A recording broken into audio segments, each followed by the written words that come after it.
All right, we start with Newsbreak coming in. BJP MP Mahesh Jethmalani, who's upped the ante in relation to BBC's dubious links with China story, which is now only getting bigger.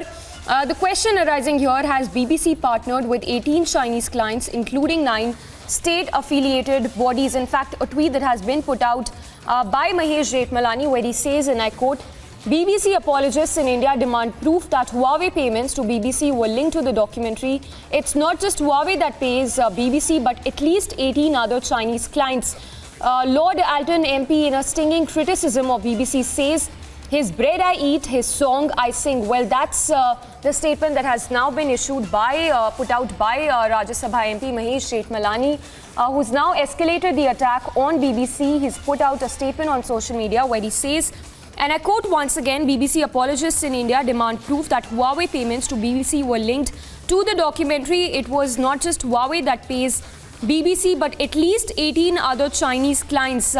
So a big claim that's been made by Mahesh Jethmalani. Remember earlier also, he'd put out a statement on social media where he had said, in fact, claimed that BBC is taking money from Chinese state-linked Huawei, and that BBC is pursuing Chinese state-linked Huawei's.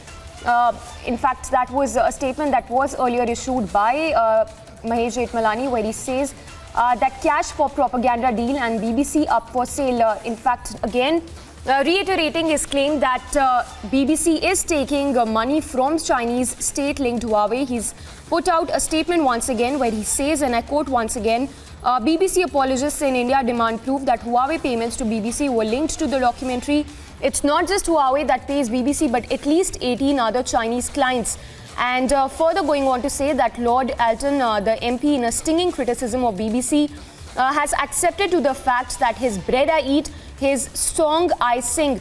So a big allegation there that's been made by Rajya Sabha MP Mahesh Jethmalani. The tweet on your screens, Mahesh Jethmalani upping the attack on BBC in relation to its alleged links with China.